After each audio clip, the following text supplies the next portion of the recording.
Good vibrations. So originally I was going to make a video about why everyone should read Oyasumi Punpun, considering I finally got to finishing it last week. But that video has already been made by other people, and I no longer believe that Oyasumi Punpun is a manga for everyone.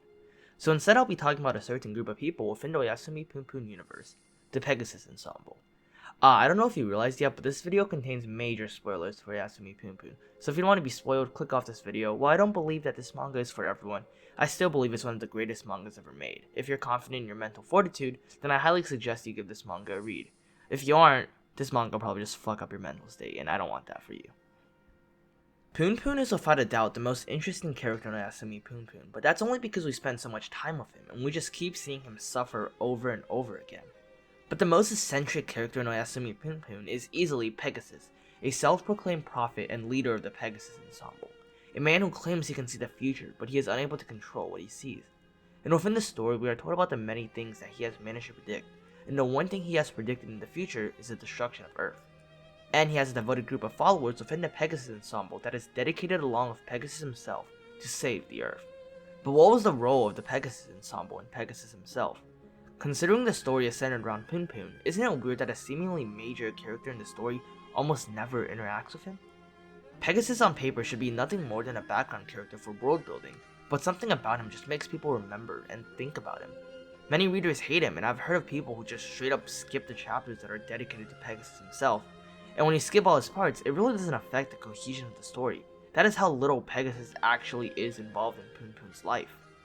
But what was the role of Pegasus in the story?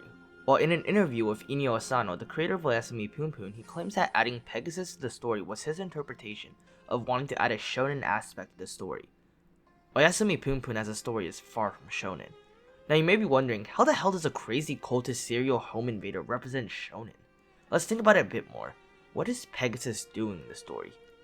Well, he's trying to gather people that he deemed good enough to join him in his quest to save Earth from extinction.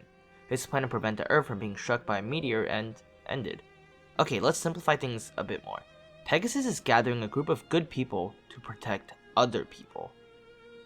Alright, let's take a look at a different manga. A manga that may not technically be shonen, but I think it illustrates my point the best. The Masterpiece by Naoki Urasawa, 20th Century Boys. The story follows Kenji in his quest to overtake Friend who conquered the government during a time of crisis. While all the people around him see Kenji and his crew as terrorists and lunatics, we the readers following Kenji know that they are in the right and are trying to save the Earth. This is a comparable situation to the one we see in Oyasumi Punpun. Except, they aren't the main characters this time. The main character is Punpun, for whom most of the story is just a regular guy. Until the end of the story where he just starts going stab stab. So for the story we're seeing the Pegasus Ensemble from the view of a normal person. And from the eyes of a normal person in society, the Pegasus Ensemble are a bunch of crazy fucking lunatics.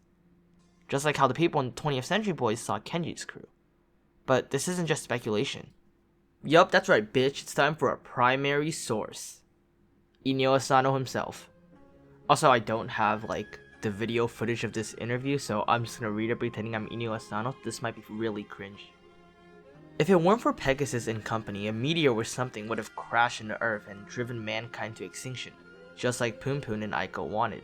The Pegasus crew saved the Earth at the cost of their lives, but nobody knows it.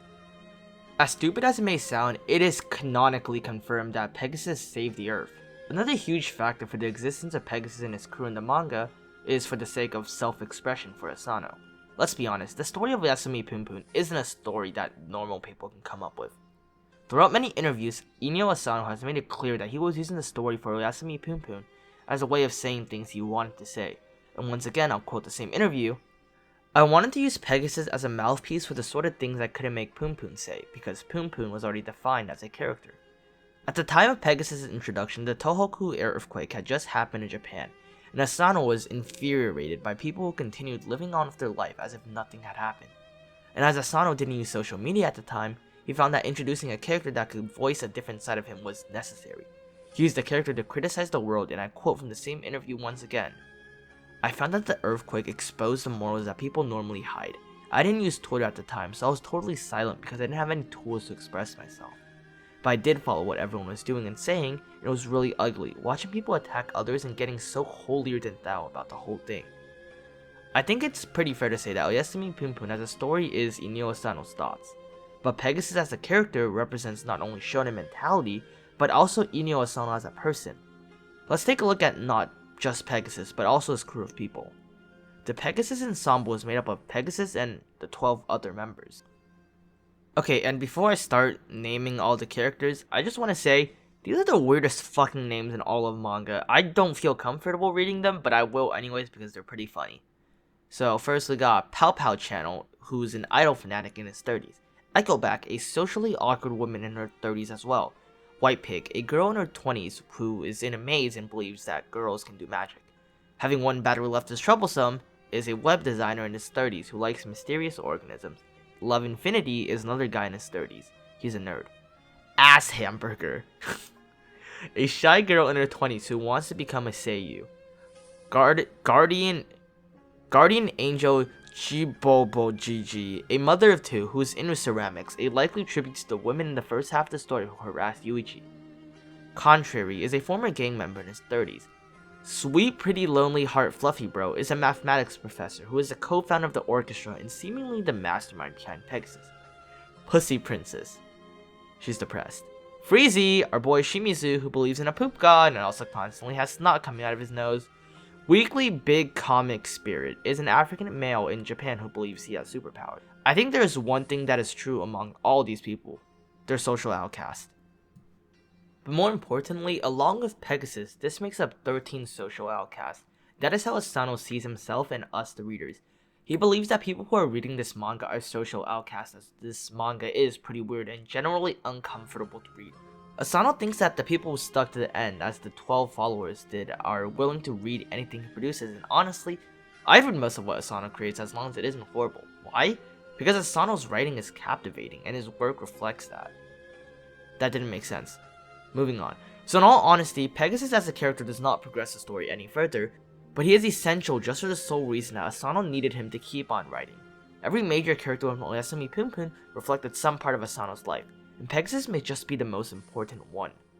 I'm gonna be honest, I have a lot to say about Oyasumi Punpun, but I already decided that this video will be dedicated on Pegasus. So if this video does well, where if enough people say they want me to revisit Oyasumi Punpun, I will absolutely do it. In all honesty, even if this video doesn't do well, I probably still will do it, just because I like Oyasumi Punpun that much. Hey guys, thanks for watching till the end, and you can skip this if you want, because I really don't have anything important to say here. But my links are in the description for like my Twitter and my Redbubble where I sell posters, so these posters are pretty cool, so you can help me out and buy them. And I just want to say, I don't know how often I'll post, probably still once every 2 weeks, but hope you guys enjoyed Oyasumi Punpun content. If you haven't watched Oyasumi Punpun, you shouldn't be here right now, because you shouldn't have watched the video. And if you did watch Oyasumi Punpun, my video on Oyasumi Punpun, you probably like Oyasumi Punpun, and I do too, and I read Oyasumi Punpun online because Volume 5 of the Oyasumi Punpun tankobon was unavailable. But I did buy Volume 1, which I reread just a few days ago, and it was just as good as before, and I do plan on collecting the series once COVID is over and they restock Volume 5. So yeah, support the authors when you can. I bought it on Right Stuff, because it's cheaper there and better than Amazon. So if you ever get the opportunity to, buy your manga on Right Stuff, support the authors. Thanks for watching. Subscribe for more. I do plan on posting more like manga content in general, but I do plan on branching out to anime and video games, so thanks for watching. Wear a mask. Bye.